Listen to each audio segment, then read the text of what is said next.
What is good? Welcome back to the Off the Top podcast. My name is Tom. See, no.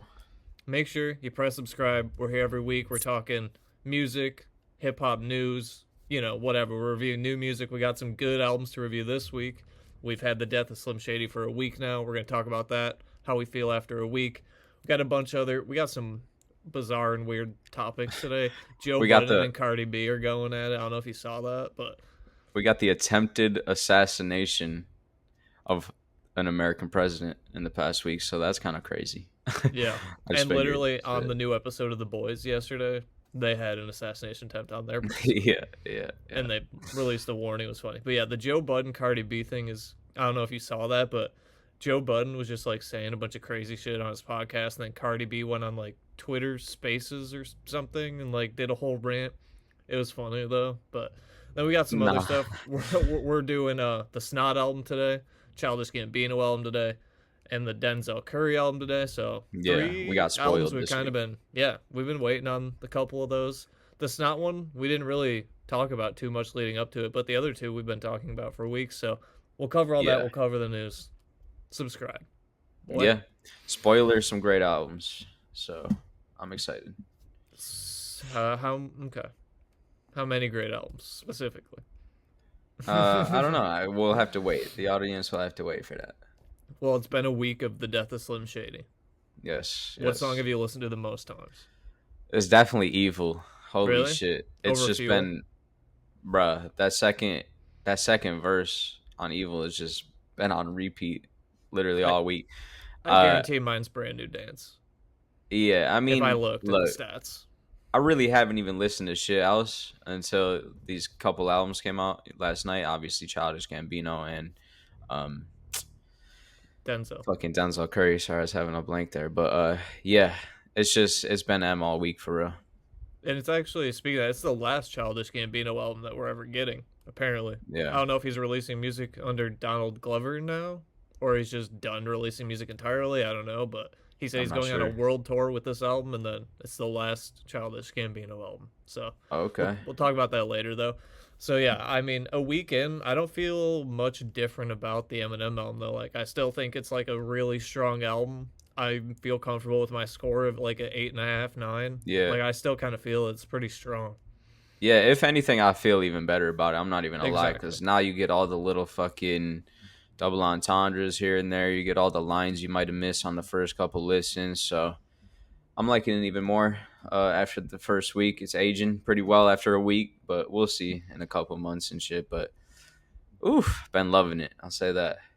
So when we reviewed the album officially last week, trying to put it in his like discography, like where does it fall in Eminem's 12 album discography, we kind of landed near Recovery.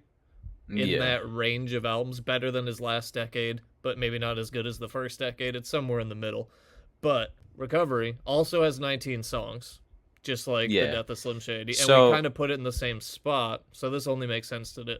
Yeah, 19 tracks. Death of Slim Shady does have 3 skits, so it's going to be a bit overlapped a bit. But yeah, I thought it on Recovery. No skits on Recovery. That's actually crazy. And yeah, I just thought it was interesting because I think they're pretty, at least after the first couple listens, they might be pretty similar albums, but I guess we'll find out right now. Who Definitely knows? Not Recovery might smoke it. No, but in number of quality. Yeah, quality. Not in vibe, but in quality. Thank you. So we're going to go through each track list, song to song. Then we're going to kind of compare and see which album comes out on top, see which one wins the most battles. So we got, give or take, 18, 19 head-to-heads. So, I mean, we'll start with song number 1 off the Death of Slim Shady, man. Renaissance, versus song number 1 off Recovery, Cold Wind Blows. So let me just say this real quick. After saying Renaissance was one of Eminem's best intros last week, I really went back and I looked at all of his intros. And Eminem's got some of the strongest intros maybe of all time. Like, if you go back, he's got Kill You is an intro. The Real Slim Shady is an intro. Okay. 3 a.m. is an intro. Like, it's, Do those it's even pretty count as intros? Right. Like, they're just those are so iconic. Songs. Yeah, I mean, but they're the first song on the track list. So, yeah. But here he goes Cold Wind again. Blows is not that. Not Cold 3 Wind, a.m. Not real Slim in Shady. my opinion, it is though. It's Like great. Cold It's Wind not the real blows. Slim I mean, Shady no, though. sure, but it's a 3 a.m. level song easily. It might be better than 3 a.m. Why you I get don't know. like the horrorcore, picturesque vibes from 3 a.m. You know, get the movie setting almost, and Cold Wind blows. It's just M. You know, it's like he comes out the gate hot on Recovery, and he's just spitting, and he really sets the tone for Recovery. And you could say the same for Renaissance. So I don't know. I could really go either way here, but it's tough. It's My tough. vote is probably for Renaissance. Maybe that's recency bias, but that's where I'm feeling right now. Fuck, man. The I verse don't. is so good at the end of Renaissance. I'll make it easy and go with you on this one, but it could easily be Cold Wind Blows. I'm No, not even Cold Wind lying. Blows is a strong song. Might I be didn't even better. really realize It that might was be an better. intro. Honestly, you could argue that it's better because it's got, I think, multiple. It definitely has multiple verses. Renaissance has no hook, just one verse. But Yeah, that's the there you have it. only reason I would go Cold Wind Blows. But we'll move on to Two song strong 2. songs. Yep. On The Death of Slim Shady, we have Habits by Eminem and White Gold, and on Recover, we have Talking to Myself featuring Kobe. Okay. Ooh, so two completely different songs. Yeah, they're nothing alike at all. Wow. Interesting to compare these two. Yeah, I mean, Habits, you got him just talking shit the entire time. You know, Slim Shady taking over Eminem in the beginning of that album. But then on the opposite side, literally the opposite head of the coin, you got Talking to Myself, where Eminem's getting real introspective, pretty deep with his lyrics. So I don't know. Where are you leaning on this one? This one's tough, but I think I'm leaning Talking to Myself. I probably would be too. I think I would be too. I think I prefer the hook. Yeah, it is And a the fire content hook. matter is better. So All right, that one 1 goes to for 1. Recovery. Yep. Track 3, Trouble on The Death of Slim Shady, and On Fire on I mean, Recovery. it's obviously On Fire. On Fire could be. It's definitely one of the best songs on Recovery, and Trouble is only 30 seconds. So Yeah, I mean, it's kind of a unfair matchup there, but sure. But don't put it short is what it songs is. in. Yeah, it is what it is. Track number 4, Brand New Dance versus Won't Back Down by Pink and Eminem. It's Brand New Dance. Yeah, so easy for me. Won't Back Down is one of the weaker songs on Recovery. Yeah, it's Brand New Dance for me. Yeah. Brand New Dance is top 3 songs on this album to me. It's old school Eminem sound. It's so good. The Time Machine. Stepping out of the time machine with that one. So Yeah, it's like straight off the Eminem show. It's crazy. yeah, that one is easy. So it's 2-2, right? 2-2. Yep. See, I'm telling you. Track right. number 5, we got Evil, of course. You just mentioned it, versus WTP. It's Evil. So It's easily. Evil. It's We don't another gotta one. talk about that. Them two back-to-back songs are the weakest point of Recovery. Evil. And the strongest Easy. point of this, basically. Yeah, essentially. So yeah, Evil. All You Got skit is number 6 on The Death of Slim Shady. Going Through Changes. It's Going Through Changes. So Going Through Changes, one of the better songs on that album too. So yeah, can't be 3-3. slept on. Yep. Number 7, Lucifer by Eminem and Sly Piper versus Not Afraid. Oh man, I mean, it's Not Afraid. I feel like it has to be, but does it really though? I don't know if I love. Does that. it have to be? I don't know. Like, I like Lucifer. I think Lucifer is a great song. Maybe I don't. Obviously, Not Afraid is way bigger.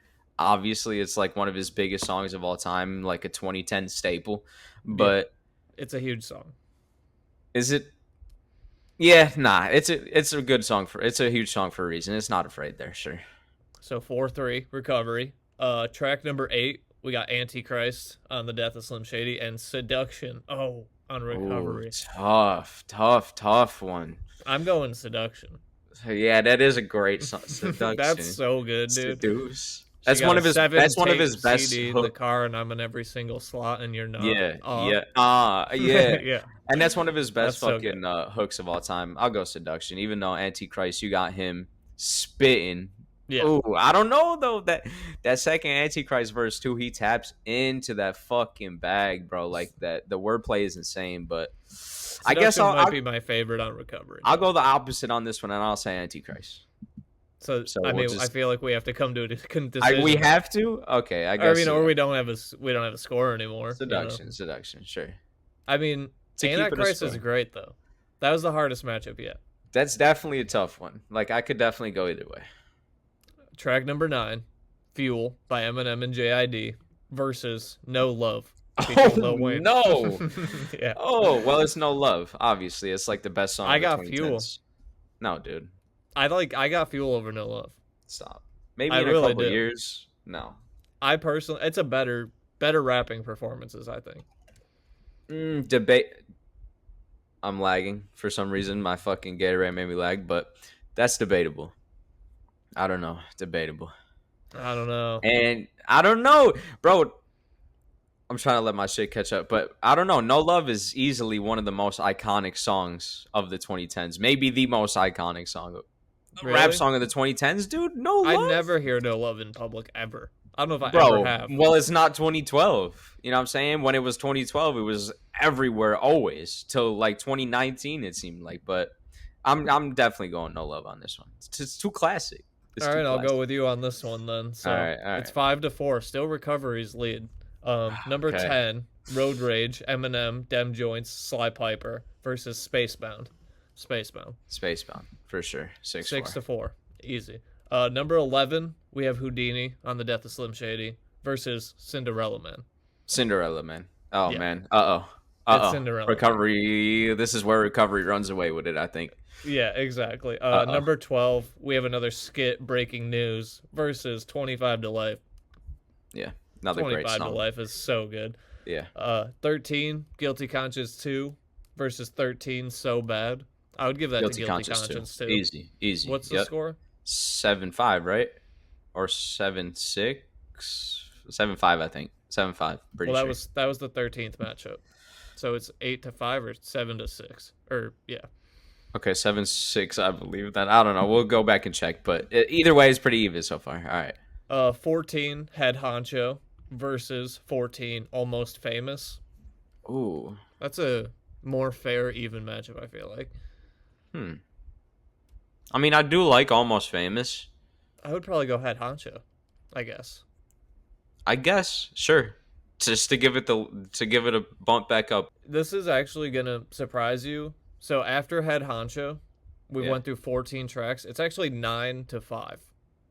Recovery? Yeah. Yeah. See, I did not think it would be that big of a blowout. Yeah, because I realized, I thought, that's what I said. I knew Recovery was going to start running away with it for there at a second. But all right, let's keep moving on. So, number 15, we have Temporary by Eminem and Skylar Grey, of course. She's like a staple on Eminem albums at this point, versus Love the Way You Lie. To me, it's Love the Way You Lie. Yeah, it's got to be. I feel like it's got to be another, like, iconic song of the 2010s. That was a huge fucking song. It started, like, the Rihanna x Eminem, collabs. So, yeah. I feel like that was, like, way bigger than No Love. Like, I heard that on the radio so much back then.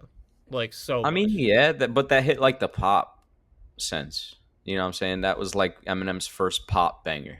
You know what I mean? Oh, okay.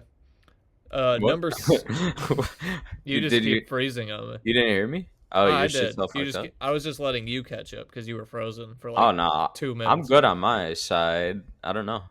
Oh, okay. Number 16 on the number 16 on the Death of Slim Shady is Bad One by Eminem and White Gold, and then on Recovery, it's You're Never Over. I don't know. I don't even really remember that song. Probably. I mean, it's probably You're Never Over. It's like a Proof tribute. Okay, I do. I guess just for the content. Okay. Bad One is probably the worst song on the album, or one of them. So 11-5 Recovery. 17 Toby versus 17 Untitled. I'd give that to Toby. Toby's like a strong single. I don't remember Untitled. Let me play it real quick. Oh, okay. Ooh, I'll give it to Toby though. Toby's stronger song on the album, but Untitled is solid. 11-6. 18. Guess Who's Back? Another skit to Recovery's Redaz. I mean, it's a song, so you got to give it that. 12-6 Recovery. Oh, this motherfucker said Redaz, bro. I'm like, what are you talking about? I'm reading it off my screen. I didn't put the together. And then the last track, Somebody Save Me by Eminem and Jelly Roll versus Session 1 featuring Slaughterhouse. Session 1 I would give it to. I don't really care for Somebody Save Me. I mean, it's a fine, beautiful song, but I'm not really like listening to it. Sure. Yeah, okay. Recovery ran with it there, but the Death of Slim Shady was giving it a run for its money in the beginning. We'll say that. So when you like compare tracklist to tracklist, the Death of Slim Shady versus Recovery wins like 10 to 13 of the matchups, I would say. Like, yeah, you could argue handedly. a couple other way. Like, I think you could argue Fuel over No Love, and there's a couple other that you could flip-flop. But I think Recovery clears. We could have definitely been more graceful to the Death of Slim Shady. And to be fair, Recovery is it's a classic. You know what I'm saying? It's one of the most iconic rap albums in my life, personally. So it would be hard to stand up to that, but it did well. I was curious how they would stack up against each other, though. And no skits. I didn't really realize that till now that there's no skits on that, because I feel like he's like always been known to do a bunch of skits on all his albums. If we take the skits out, then it's not really that. Then you get 3 less points. You know what I'm saying? So yeah, it's closer than you really think. That's the thing I was gonna say. Like, taking out the skits, like, it is really pretty evenly matched up. And we gave it to No Love over Fuel, and there's a couple really good songs on the Death of Slim Shady that were just had too good of matchups on Recovery. And you could probably argue fucking Somebody Save Me even. You know what I'm saying? But we'll give it here and there. I was curious though. Well, there you go. Death of Slim Shady a week later, I'm still bumping it. Like, I'm all in. My opinion hasn't changed. I love it. Is it your favorite album of the year? My personal favorite. Not the best, not whatever. Is it your personal favorite album of the year? Probably. I've been waiting for this. The biggest. I've been waiting for so long, dude. I've been as an Eminem. I don't know if people understand, bro. Like, I've been listening to Eminem since I fucking remember anything, life. Yeah, you know what I'm saying. So I don't know. I just been waiting. Some of my earliest memories are listening to Eminem music. Literally, bro. Like the Re-Up and all those albums. Like, I was a teenager, little kid when they were coming out. Yeah, I was growing up in Eminem's prime, right? And my dad was a big rap fan, so I remember the day Relapse of Eminem, and when fucking I remember the day Recovery came out, and it's just this shit is just it's different. We're Relapse, old. You know what I'm Relapse saying? Came out. I went on LimeWire, downloaded Relapse, burned it onto a CD, and I remember standing at my bus stop listening to Relapse on a CD player, like hopping onto the bus, like. One of my earliest memory, I got fucking the Encore CD for Christmas or some shit when I was like 7, and I was playing Puke on my fucking in my room on my stereo when I was like 7. Just imagining that. It's facts. So are 7-year-olds nowadays listening to that? No, we grew up on the grimiest shit for kids. Like, straight up. I don't know. Like, it's weird to think about, but yeah, that's like, is it my personal favorite? Probably, because I've been waiting for it for so long. Is it technically the best? Probably. I mean, I don't even know if it's my personal favorite either. You know what I'm saying? There's some great ass albums that came out this year. We Don't Trust You. Might Delete Later. Samurai is an amazing album. You know what I'm saying? Fucking Rich Ass Haitian, amazing album. Those are like my favorites of the year. So I think it's my favorite. I could put it top 3 probably. Is it my favorite? Probably. Probably, but it's definitely top 3. I gotta give flowers to everybody though. You know what I'm saying? It's not like, I don't know. Yeah. There's some great ass albums this year. That's what I'm trying to say. 2024 will never be matched up again, I don't think. We'll see. We'll be here for it all next year, so we'll see how we can do. I'm excited for January 1st next year. Clear the tier list out, start over. It's going to be crazy. There's not. We're going to have over 100 albums on it. I know. I'm excited for like the end of the year review. Right? Yeah. I'm not going to delete it. I'm going to keep it, but we're going to start over. Keep it's the crazy. Picture. Yeah. I'm excited though. But yeah, there it is. All right. So I'm hoping you haven't seen this video because I want to be the one to show it to you. I don't think so. Okay. You know Amber Rose? I do. Well, this is what she's been up to. Bro, with the Gatorade, it's making my camera bug out. Well, this is what Amber Rose has been up to. Yeah, sorry. Go ahead. This song is called Trump Trump Baby. Okay. I just want to make that perfectly clear. The song is called Trump Trump Baby. It's by Forgiato, Blow, and Amber Rose. Oh, I've heard of this guy. I just want to let you get the hook in a little bit, you know. So what's crazy is I've heard of Forgiato Blow. yeah, he makes like parody rap. It's not even parody. I don't think it's like dead ass. He's like mega rap. He's a mega rapper, bro. All right, come on. That's not real. It's real, bro. Yeah. See? It's the mayor of Magaville, baby. Hey, you know who we vote for? Yeah. We voting Donald Trump, baby. America needs saving. America needs it's an ice baby fucking interpolation. Baby. What is this shit? It's an ice baby interpolation for Donald Trump. Oh God. November 5th, we going crazy. November 5th, we going crazy. Red pill poppin', swerving in the trunk. Republican 4G and T-Pin knows what's up. That goes so crazy, does it not, though? Like, almost unironically? No, bro.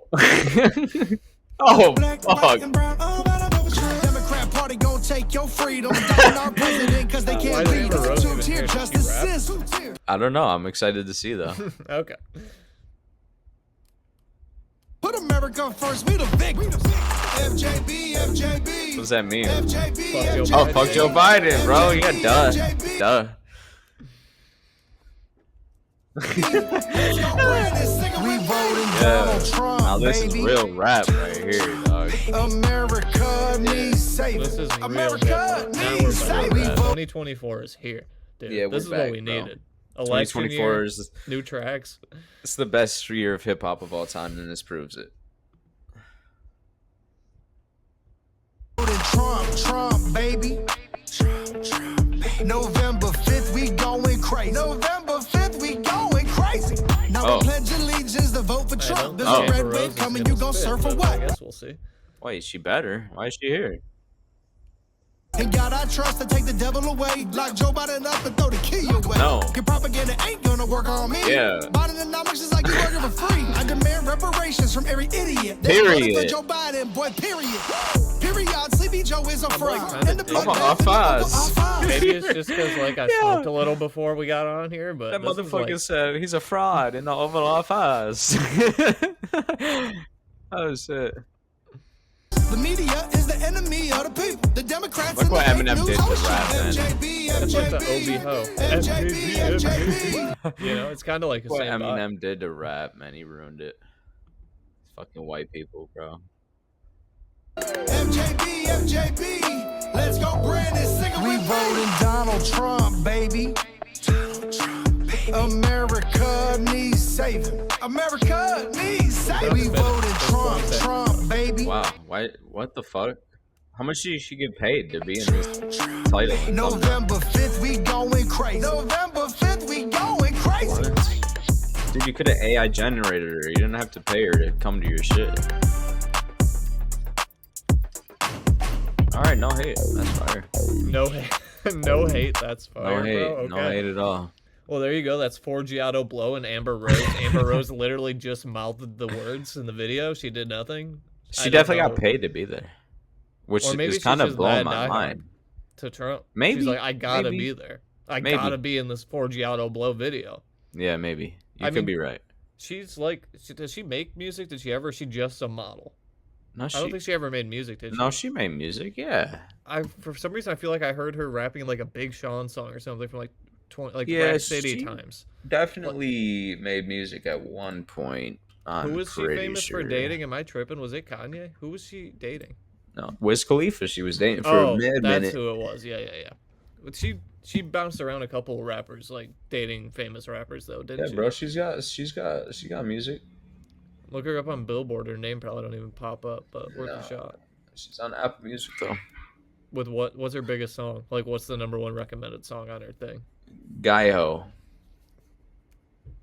Guy-Ho or like one Guy-Ho. Guy-Ho? Gyho. All right. Guy-Ho. Well, Amber Rose is out here getting, Trump elected.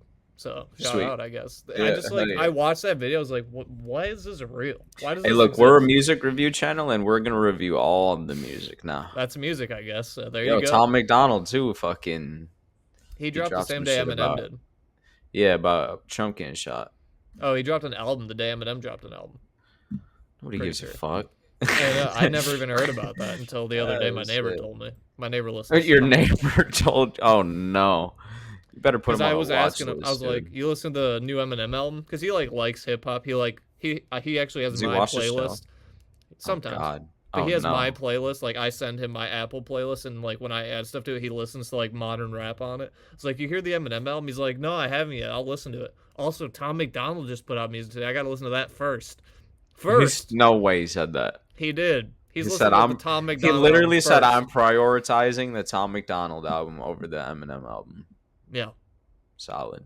That's real. Right. People are like that, and they exist. Okay. All right.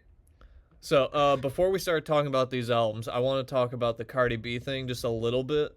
So, I just want to play the clip from the Joe Budden podcast, because basically... We're getting all types of shit today. Let's go. So, I don't think we've had an official announcement of an album from Cardi B, but she has been, like, posting snippets and songs and doing features, and she's been active on social, so I assume there's an album coming. Okay. So this clip went viral this week from Joe Budden's podcast of them talking about Cardi B, basically. So we'll watch this first, and then we'll listen to a little bit of what Cardi B had to say. Yeah, I would absolutely. You will never get another Cardi album. We're getting some drama. And you've been standing on that. I am standing on it. And they talked about that in the office when I went up there. Like, but now that Cardi got something dropping with my man Rob, Big Rob on Friday. Saw that. That's going to be crazy, but that's what Cardi's about to be now. Just a single artist. We're not getting none of that shit. I mean, you was right, too. About what? About Atlantic wanting to put out an album. You was right. So basically all I said there is, like, you're never going to get another Cardi B album ever again. Like, she's just a feature artist now. I don't know what leads him to that. Maybe he has insider info, but the shit he says next is kind of out of pocket, so. Doesn't surprise me. See, you're right sometimes about them wanting to put out album. We don't care about none of that shit. I ain't spoken to nobody at Atlantic. I'm just be on a hunch. So you done went and got some information from somewhere. I'm sure somebody involved wants Cardi to put out an album. What? Yeah, of course they do. I'm sure Offset wants Cardi to put out an album. Hey, fellas out there, boyfriends, y'all know that feeling, right? When you want your bitch to get a job. Oh my you in the house, God, your bro. bitch just won't leave. She just in there on top of you, on top of everything. It's Cardi B. What are we talking about? Cuddle. No. Yeah, no, get off my arm. My arm's sleep. Move. Go. Ain't you got an album to do? Don't you got a single? You got a tour. Yeah. So, yeah, basically, it kind of got weird. Like, why did he say that? He's kind of hating. I mean, he's rap's biggest hater. Yeah, biggest hater. Yeah. Like, he really is the biggest hater in rap. But Cardi B took to Twitter Spaces, something, whatever that's called. Apparently, people still use that. Oh, X Spaces. Sorry, I don't know why I said get that. that. Right. Yeah, you're an Elon fanboy, I guess. You gotta defend the name change, but no, I was trying to be facetious, but even trying to be sarcastic, it was like not even. I couldn't even do that without. So we won't listen to the whole thing because it's over 2 minutes long. This clip I got, but Cardi B was upset with the comments, and it's just pretty funny. Maybe we'll get some diss tracks back and forth from these two. Okay. I have also never gotten a lap dance from this lady. Bro, I gave you a lap dance 2 times and fucking started. You was high as fuck. High as fuck on coke, nigga. Smell that coke through your breath. That's one thing. Second of all, and actually, that's not even nothing to brag about. Second of all, Bro, I will never talk about this and that. I don't give a fuck when people talk about me. It's just the fact that you always talk shit about me, Joe Budden. You always talk shit about me. Out of nowhere. You would think I did something to this nigga out of nowhere. For the past 2 years, this nigga has only talked bad things about me. Bad things Since about you me. won that Grammy, bro. I guess I missed a little context. So basically, the first thing she said is she went on Twitter and said, "I gave you a lap dance 2 times in Starlets. You was high as fuck on coke. I ain't fucking Drake. I ain't gonna write no nice paragraph. I'ma come at you. I'ma shine that head of yours." And then Joe Budden says, "I promise you and can assure you, I will not cover a single thing this girl does for the remainder of her career. I have also never gotten a lap dance from this lady. I also have never done coke." And then she went on and constantly said all this shit. Why? Because you got an interview? And the fact about it is that you don't even have to do that. Because I know for a fact bitches is not telling you to do that. You just do that to pander. Like if I did something to you. So, like, it is, like, kind of whatever. Like, who cares what Joe Budden says? But I feel like he, like, made weird, like misogynistic comments at the same time, like sprinkled in, and it's kind of just like a weird vibe from him. I don't know. Yeah, I mean, he's the internet's biggest hater. He'll do his thing. It's funny. He really that is. met him, He's though. like always getting in shit with someone. So yeah, when's the last time Joe Budden put out music? That was so weird. Joe Budden. Yeah, it almost sounded like like you said Joe Biden, but when's the last time Joe Biden dropped a track, bro? Yo, Let's Go Brandon. That was his last big hit. We haven't really gotten much. Who shot you? That was a Joe Biden track. People don't know he wrote that. Yeah, who shot back in the you, '90s, he wrote that. Are you Separate looking at Joe the weak Budden? from the obsolete? I am. Okay, I'm curious. Have you ever listened to like a full Joe Budden album? Fuck no.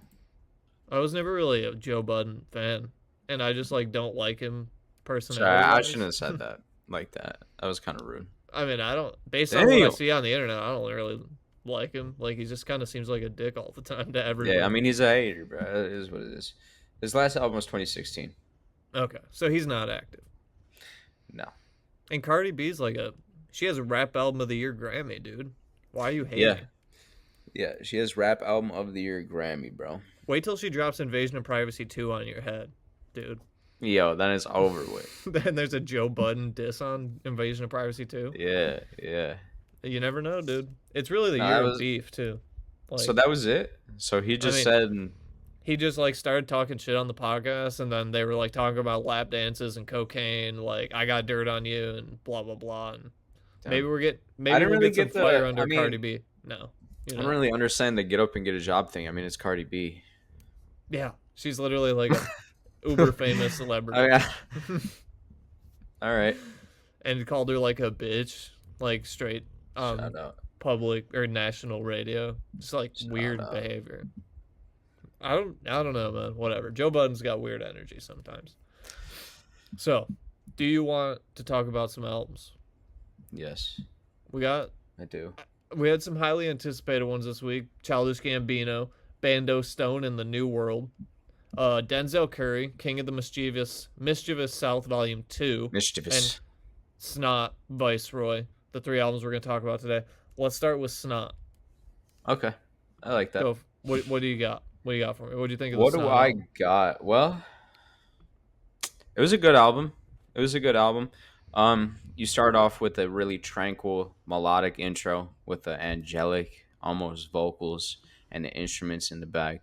And then midway through the intro, it turns up and he gets real braggadocious, talking about Desperado creeping up with my tech with some hollows on the intro, Desperado. And that same kind of style and flow carries into Bully, where he continues to be, more braggadocious. But throughout the album, really kind of starting at Cruel World, I kind of seemed like he started to talk about the reality of life and saying, like, it's a cruel world when your brothers ain't got your back. Actually, after that, you still have When Life Gets Rough, which I think is maybe the best rapping performance on the whole album. That shit was great cadence. Maybe my favorite song on the album, probably. But then after that, like I said, like after the 2005 interlude and something like Deceived, you get a more introspective and slower sounding album, more soulful sounding and melodic throughout the latter half of the album. And I just thought, I mean, while it was nice that we got that, because, we like the variation in sound and the what's the word I'm looking for?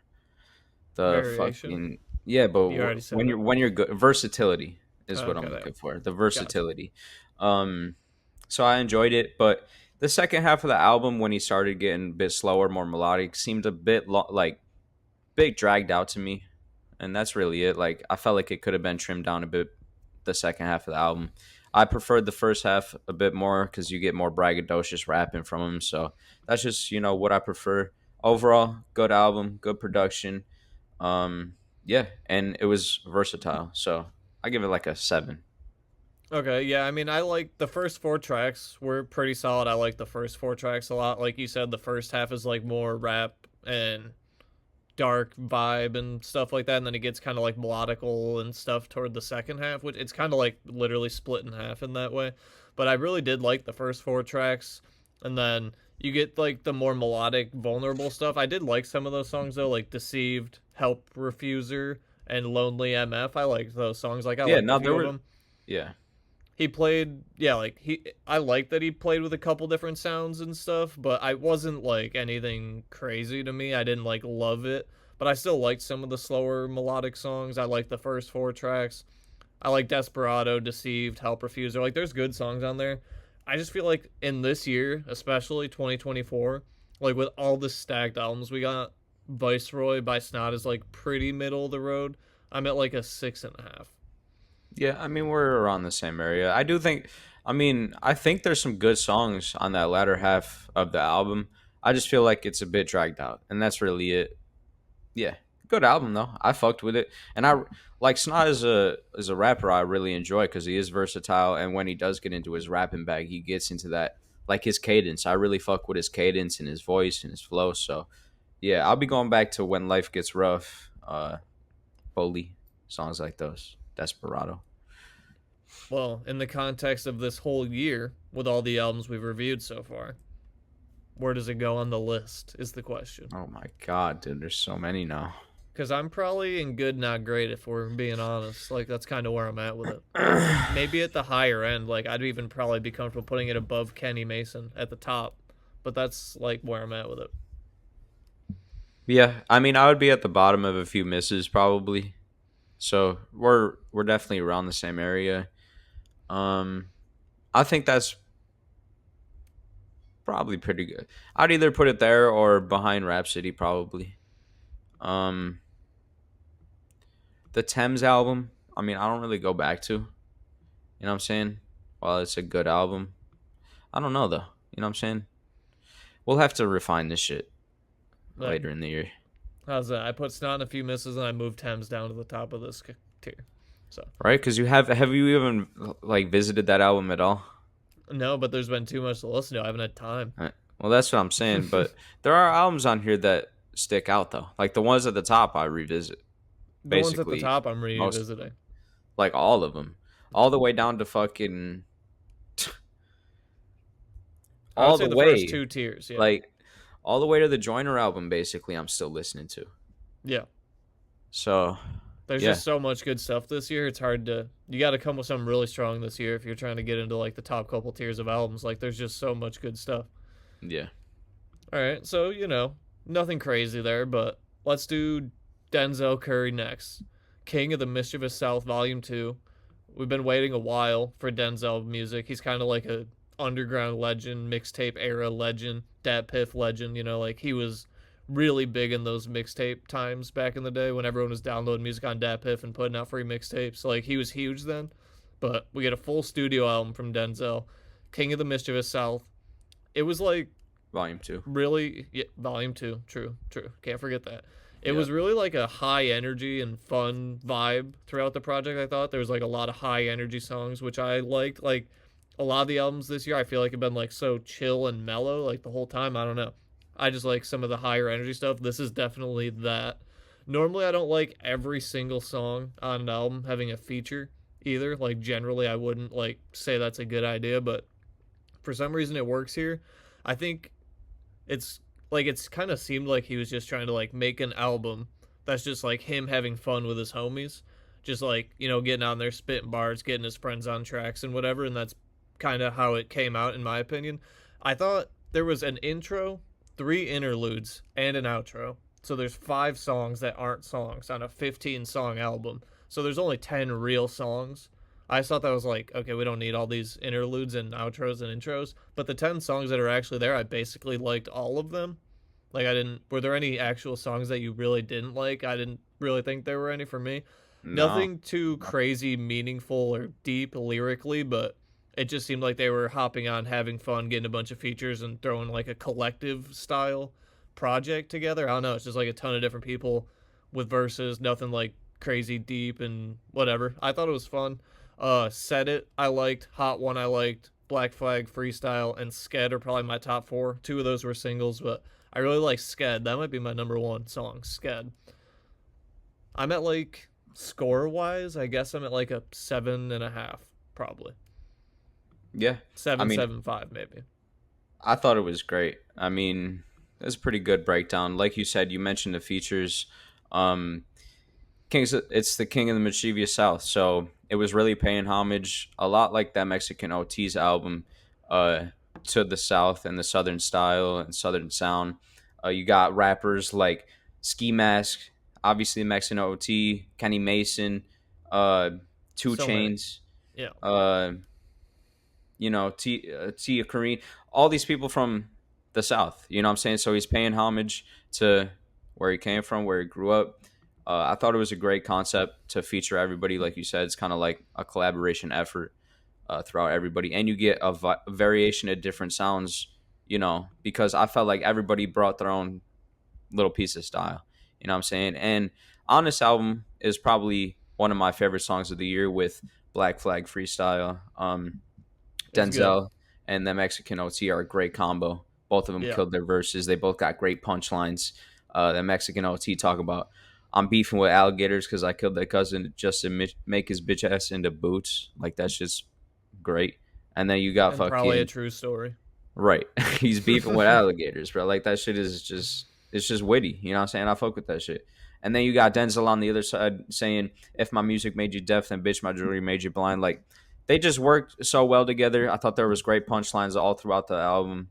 Like you said, very braggadocious, high energy project. Great production throughout. I really enjoyed how the production used like the sounds of the cassette tape on the intro and outro to give, like, I don't know, just a feel of, when the album starts, you can hear him popping the cassette in the deck or whatever, and then when the album ends, you can hear him rewind back to the beginning, like you're about to just run it back. So it's just little production, like hints, like that little production shit is what I really appreciate. We don't need 3 interludes in a span of 15 songs, though. It seemed like a lot. Yeah, I don't know. I enjoyed a third of the album are interludes. Yeah, but it was like not even though, because 5 out of 15, literally a third. Is there not rapping on any of the interludes? No, there's not. Well, there's not even talking really. There's just nothing. There's just like 30 seconds of silence for the most part. There's like a little talking here and there, but they're like, I just didn't really understand the point of them. Hold on, I'm gonna pull up the track list quick. I mean, 1 is fine. Like an interlude in the middle is whatever, but we have 3 of them. It's a 30-minute album. I don't need that many interludes. I'm trying to listen to the album. It's only 30 minutes long. I mean, yeah, they're only 30 seconds. Yeah, but the whole album is only 30 minutes. I don't need interludes for I need interludes for 90-minute albums. I have no problem with that. Albums. Right, I have no problem with the interludes. I thought it was great. Unique production throughout, especially on Hot One with the overlapping vocals. You got great features throughout from A$AP Ferg, 2 Chainz, Mike Dimes, Ski Mask, A$AP Rocky, Ski Mask and Denzel. It's a duo, goes crazy. And yeah, I thought it was a great project. Is Hot One your favorite song or it's Black Flag? My favorite song on the album is Black Flag, for sure. Because I think it could be Set It too. Set It is great. You got that classic Denzel Curry flow. He's talking about whether it's earth, wind, or fire, or out of your element. My reign of terror is not for the weatherman. Like, Set It is crazy too. It was strong. Like, I thought all the songs were good. I just like wanted more. There was like nothing, no solo songs, no songs where Denzel has really even 2 verses. Like, I just wanted more Denzel, if anything. But yeah, I mean, I get that's the whole idea. Yeah, but that's the concept of the album. You know what I'm saying? Yeah. He's paying homage to the South. So it reminded me of like a Concrete Boys album that we listened to, or like an OF tape. It's just kind of like everyone on the album had. Yeah, that's why I fucked with it, and everybody brought their own little flavor. I felt like so it worked well. I gave it an 8. I could probably go like 8.3, 8.2. Okay. So if you average it out, we're right around 7.8 to 8, basically, because I'm at 7.5. 7.5. Okay. You're at like 8 point whatever. So we're like around an 8. I don't see, because I wouldn't say there's a few misses. It's definitely an almost perfect. Yeah, I think I agree. I would definitely put it, in my opinion, it's better than the Don Toliver album. I agree. Okay, then that's where I would put it. I thought you were gonna give me a hassle about that. Yeah. No. Is it better than Dark Times? To me, it is. I don't know. I feel like To Dark me, I would Times. put it one spot Dark above Times that, is yeah. more introspective, and you still got a Two Phase. You got the Black and Blues. Yeah, like I put them They're pretty about close even. to each other. Yeah, That's where yeah. I'm at. Yeah, I'll leave it there. I'm okay with that. Okay, so now the longest project of the week, probably the most highly anticipated from a culture overall standpoint. There's a lot of diehard Childish Gambino and Donald Glover fans out there. What's this called again? I don't want to fuck this up. Bando Stone in the New World. Yeah, Bando Stone in the New World. He's going on a whole world tour with this. He's doing a short film to go along with it. I'm sure we'll get a bunch of music videos. It's a really diverse album, production-wise, style-wise, lyrical performance-wise from Donald Glover. There's dubstep influence in songs throughout the album. There's a rock song in there. There's sing-songy, love melodic songs. There's rap songs. I think this might be the most diverse album we've listened to this year. The amount of different styles and sounds he does is actually crazy. When I started the intro though, the intro was chaotic and not my vibe, and I was kind of worried for the rest of the album. Honestly, I did not like the intro that much. But track 2, I forget the name of track 2, but I really liked track 2. That was great. And then the next few tracks I thought were pretty solid. You kind of settle into the sound of the album. The intro just wasn't really my thing. It's categorized on streaming as a pop album, but there's definitely still rap influence, rock influence.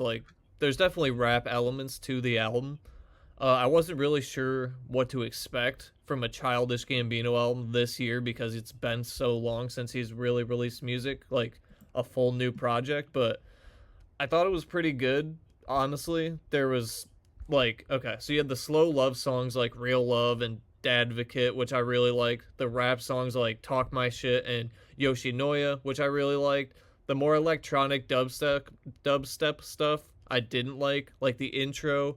And there's another one that I don't Got to Be, I guess, I think is the other dubs. It's a full dubstep song. I just didn't really like that song. But besides the 2 dubstep songs, I basically liked all the other stuff. The slow melodic singing stuff, the rap stuff, really liked it. One of the most diverse and versatile albums we've listened to this year. One of my personal favorites. I thought it was really good, actually. I got a strong score for this one. This might... I don't know if it's a perfect album per se, but it's one of my personal favorite albums of the year, I think. What's your score? 8.5. Okay. Well, it's definitely one of the more versatile, if not the most versatile, showing of the year. Like you said, you got styles from rock to rap to EDM to soulful to basically everything. You know what I'm saying? Folk, there's literally everything.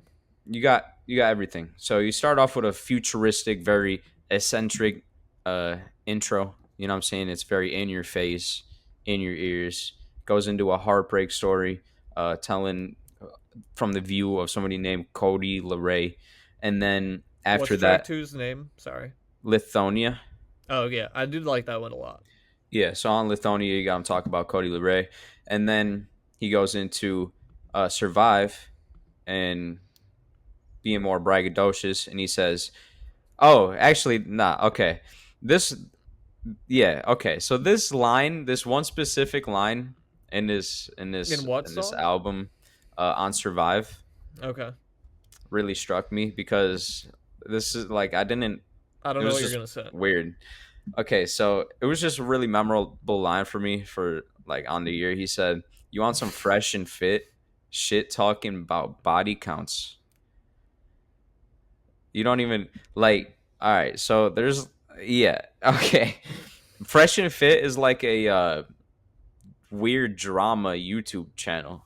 It's weird that this dude I don't even know what knows. That is. Yeah, I know. And it's weird that I even know what it is, and it's even weirder that Childish Gambino knows what it is. So I have no idea.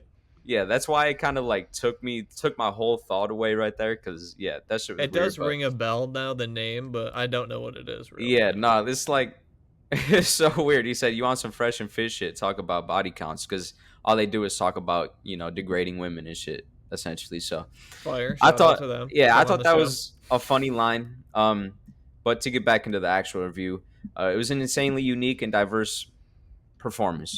Throughout the whole album, production, artist, vocal performance, rapping, singing, fucking everything. His vocal performances were so strong, like on the singing songs. Like, boy can sing, dude. Yeah. And it flops back and forth like a fish out of water. You know what I'm saying? He goes from the slow songs like Steps Beach right into the upbeat talk my shit. You know what I'm saying? Where that song he's doing just that. He's talking his shit. Yeah. But like you said, there were some parts of the album that I found a bit annoying. Like, shit was just a little too much going on in my ears. You know what I'm saying? A few times. If you take out the 2 dubstep songs, like, they're literally the 2 full dubstep songs. There was a couple features on there that really annoyed me because I thought there was like some really great songs in the work, and then there's like a couple features that threw me off. But I really appreciate the vision of, you know, trying to be a pioneer in, you know, revolutionizing a sound, and just being so versatile is, you know, to be commended for. Like the cyberpunk synths, I wasn't really a fan of, like I was mentioning. I really like the braggadocious rapping performances, just like every other time on every other album, because that's my shit.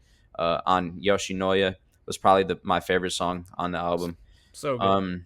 That's like a 9 out of 10 song. Overall, like the concept I thought was really interesting, because you got him throughout the album kind of discovering a new world, and that's kind of what it feels like listening to the album, is like you're discovering all these new different sounds, and that production after like a few songs where you can tell they're trying to survive stranded in the jungle or stranded in the wilderness. So I thought the concept was great. Then you got his son featured on the album, which I thought was a good concept for a song too, where they're going through the alphabet. You know, he's kind of teaching his son the alphabet. Then you got the Yeet feature, which I thought was a great selection on the album. I thought it fit like almost perfectly with like the futuristic cyberpunk synths and shit. I thought it was great. I would have liked it more if it was a Yeet song featuring Childish Gambino. I think I would have liked to see it more in a Yeet style with like the bells and all the, you know, the Yeet isms. But I still enjoyed it.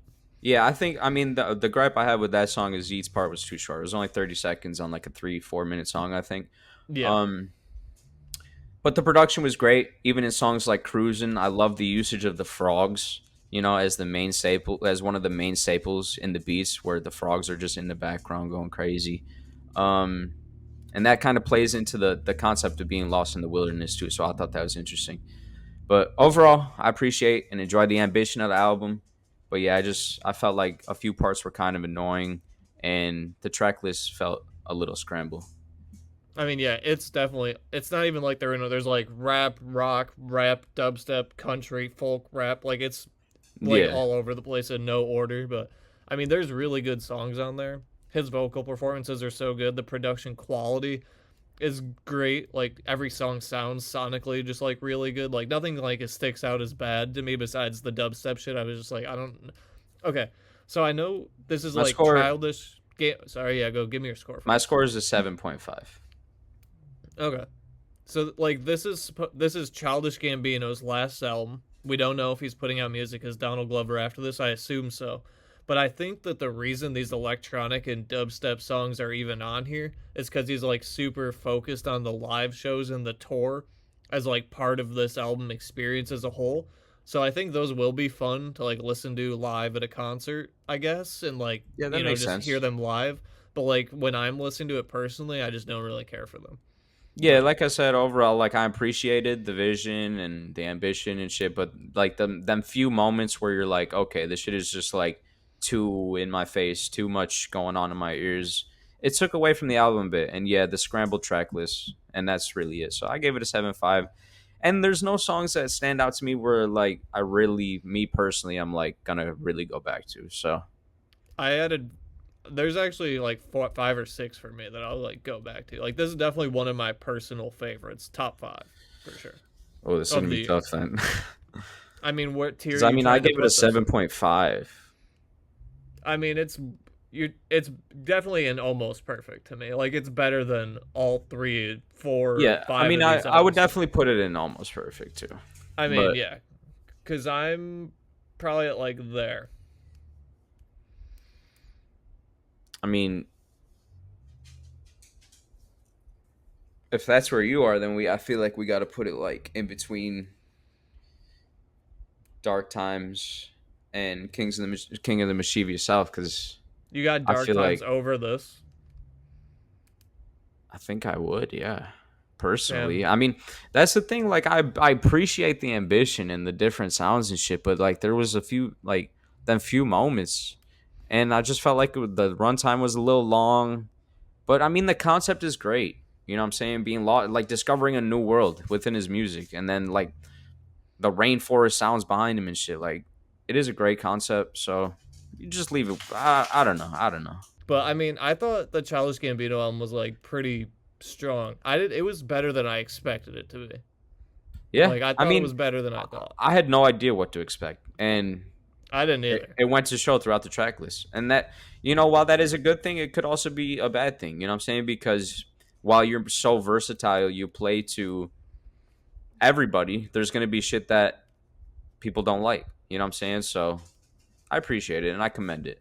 I think the songs like Real Love and Dadvocate, and like even the first one that you mentioned, I'm forgetting the name of it again, the second track, but like those like singing melodic songs, like I even like those. Yeah, like I think I like those 3 songs better than Talk My Shit and Yoshinoya even. Like I do like those 2 a lot, but like there's some strong singing performances from Childish Gambino. Like he still got it. I mean, his 2011 album, I guess it's Camp, Bonfire was like the lead single. But I like loved that album so much. And I haven't really loved much of his music since then personally, but this is definitely my favorite Childish Gambino album since 2011. Like I did like it a lot. No, I enjoyed it. You know what I'm saying? It was just a few moments, that's all. And then, yeah, just the fact that for me, it doesn't have a lot of songs I feel like, at least off first listen, that I'll go back to right away. You know, after a few listens, I'll probably even rank it higher, because off first listen, I thought it was one of the better concepts for an album of the year. Definitely. Yeah. You know, discovering a new world within his music, and then all the little production in the back of him walking through the forest, trying to survive in the wilderness and shit. And then you got the frogs playing in on the beat. Like, that shit is definitely smart as fuck and super dope. Like, that shit is super sweet. But even though we didn't put it in perfect tier, like it's a strong album, and I would definitely recommend listening to it if you haven't. Like, it's definitely worth a listen in my opinion.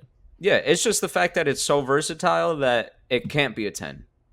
Maybe. Yeah, there's like so much in anybody's eyes, you know what I'm saying? Because unless you like love every type of music. Unless you love which dubstep. I guess people do.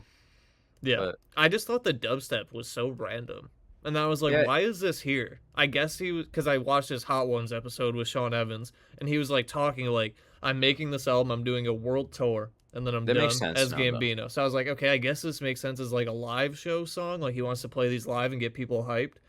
But like listening to it in headphones or something, I'm like, I don't want just bad. It was bad to listen in my headphones, like a few of the songs, like the intro style, like the very eccentric, like futuristic shit was just like, damn, that shit is just too much sometimes. The intro had me worried, and then the second song is like a love song where he's singing. I'm like, damn, this is like where. And then the third song, he's like braggadocious, and then he's talking about fresh and fit, fucking YouTube culture, weird, like what? That shit blew my mind too. That like threw my whole review off when I was just reading my notes, because I was like, oh my god, I forgot he fucking talked about this shit. But yeah, it was good. I mean, the Denzel Curry album was great. The Childish Gambino album was great. The Snot album was, I'd say, middle of the road, average. But it was good. Overall, an above average week, for sure. Yeah. We have Rich the Kid, Life's a Gamble next week. Ice Spice, I think Y2K is next week, and maybe even the Mustard album. Those might be the 3 albums next week. I think Mustard, Ice Spice, and Rich the Kid, I think all drop July 26th. So we'll listen to those next week. We got the Ice Spice features. It's Central C. Mm-hmm. Who else? Are her and Central C dating? I keep hearing. Right. No, I'm serious. Did you not hear that? I heard. Did you see that video go viral of that girl who was like apparently dating Central C? And she like made this video on TikTok that went viral and said that he was cheating on her with Ice Spice. And apparently that was like a real thing. But like I heard that they were dating from a different person. And then I saw that video. I was like, wait, are these people actually dating? They're such a weird couple to me. Central C, did you know that video of Sabrina Carpenter going up to Central C at the fashion show? And, like, she's like, No. my PR team told me to come up and say hi to you. And they're both just, like, so awkward. Like, I just don't imagine Central C having any game. I don't know. I just imagine him as, like, the most awkward, silent guy. I mean... But he's with Ice Spice. They're dating. You heard it here first. Exclusive. You heard it here first. Okay, but yeah, other than Central C, you got Gunna and Travis Scott. Oh, are there titles to tracks? That's it. Are those on one song? No. Oh, okay. So track 1 is Fat Butt. Pretty sure that already came out. I think all the songs are called that, I think. No. Track 2 is Osh featuring Travis Scott. Okay. Track 3 is Papa. With no feature? No feature. Track 4 is Bitch I'm Packing with Gunna. That's going to be a banger. Okay. Track 5 is Plenty Sun. Track 6, Did It First. We also already heard that with Central C. I actually think it's a bop. Track 7, BB Belt. Track 8, Think You the Shit. Fart. Already heard it. Track 9, Give Me a Light. Already heard it. Track 10, TTYL. So there's 10 tracks and we've heard 3. So there's 7 new ones. It's like the Four Bats project, similarly. I think, okay, this is my hot take for this week. This is going to be a good album, I think. Like, I genuinely think I'm going to like listening to it. I don't mean good as in it's good. I mean good as when I listen to it, I'll like it. Considering we already know a third of this track list, I can pretty confidently say. The Central C song is pretty good. Fart is pretty funny. And what's the other one? Give Me a Light. I don't really care for that one that much. But the other two I think are fine. Yeah. She's not like out here spitting crazy bars, but her music's I'm excited. I'm excited to listen to it front to back. Maybe it's like a crazy concept. Just about a girl in New York. Falling in love with Central C. Yeah. It's all about that. What if it is? It's like a maybe love story about her falling in love with Central C. That's what we need. I ship them. Like Romeo and Juliet type. Like they don't make sense in my head to me, but I ship them. I'm for it. That's London and New York vibes, bro. That makes sense. Is she on Ozempic? Is that weird to ask? I feel like she lost mad weight so fast. It's pretty weird to ask. She's so small though now. No? She looks tiny, bro. I swear she just like got like super skinny mad fast. I don't know. Because I feel like she was like known for being like thicker with the love, you know, like a thick body. And dude, she's like scrawny. Dude. She lost like 40 pounds. It's crazy. Are we done with music? Yeah, we're all done, bro. That's why I was asking you. We got singles. Oh, we do. We do have singles. Yeah, come on. You're fucking actually 2 pretty good ones, I thought, this week. Yeah, some alright ones. So Big Sean's putting out a new album. We got a single from him called Yes. Is there a date on that? It's August 2nd or 9th or something, I think, on a Friday. I believe it's August 9th. Yeah, so we're getting a Big Sean project in a few weeks. And then the other one is a 4-Bat song with another huge feature. He's had Drake, Kanye, and now Usher in his first 3 months as an artist. We got absolutely insane. Fucking You 18 Plus remix. Fucking You Again 18 Plus is what it's called. With 4-Bats and Usher, which is a verse from Usher and an alternate verse from 4-Bats. They make perfect sense on a song together. I mean, it just makes sense. Drake made sense. Like, that should have been his first remix or feature. The Kanye was like kind of out of left field, but it worked. Like, I thought that song was good. And then Usher just makes perfect sense. But how do you get these features? How? Is OVO doing this? Like, how is this happening? Yeah, OVO. That's exactly how. His first 3 features ever are Drake, Kanye, and Usher. Like 3 it doesn't make sense. Legendary goats, basically. I'm seeing on Twitter right now Westside Gunn saying the album is done. Okay. But I should throw a mixtape out like they used to back in the day just to get y'all warmed up. Just go in the booth, cook shit, just drop it for the culture. So, come on, Fly God. I was going to say, we'll probably get 3 albums from him by then. We'll get like 1,600 songs. They put so much music out. It's crazy. The only thing that could make 2024 better is a Fly God album. I mean, that sounds like we're getting one. Hopefully. So, what'd you think of the Big Sean song? Oh, yeah, sorry. I got a little distracted. It was good. I thought the beginning was a little weird. I've only listened to it once so far. But yeah, the beginning was the flow was a bit choppy, but then he finds them pockets and he settles into his groove throughout the song, and it was solid. I mean, he is super underrated in, like, modern rap. Like, people don't talk about him, but he's one of the best, like, pure rappers that we have. Definitely. I mean, people give him his flowers in the game. If you know, you know, for sure. It's like that type of thing. He's definitely one of the if you know, you know things, but, like, listening to this Yes song, like, he's, like, really rapping. Like, his new album's probably going to be pretty good. Like, I would have high hopes going in and off this single. Like, that he's going to be rapping. Hell yeah. No, I'm excited. You know, after being featured on the M album, that was a good time to drop your shit. You know, get that M stimmy. Exactly. It makes perfect sense. Everyone that was featured on the Death of Slim Shady should just put out an album now while your name is buzzing. Baby Tron, put out an album. Big Sean, get an album out. Jelly Roll, drop your album. Skylar, put your shit out. Once you get your hepatitis A cleared up or whatever Eminem said that he gave her. I don't remember what he said. Hepatitis What's A. crazy, I mean, it's not really crazy because it is Eminem, but biggest first week sales for a rap album this year. Yeah. That's crazy. It is kind of wild. We Don't Trust You with like We Don't Trust You with featuring Kendrick, which sparked the beef. So that was so huge. It's crazy that outstreamed. But Eminem has like worldwide fans. He's such a legend. I don't know if Kendrick has that status worldwide, does he? For sure. Eminem status though. I mean, it's Eminem. Nobody. Exactly. So it does kind of make sense. That status. But yeah. Yeah. So it makes sense. I'm glad that people are giving it love and it's not just me and you. Like, I'm glad other people like it. Because I was worried, bro. Because you know how the internet is. Like, I heard it at first. I'm like, oh, my God, this is a great album. And then I'm like, but everybody's going to hate on it because it's Eminem. But, I mean, there are some weak songs. It's not his best album.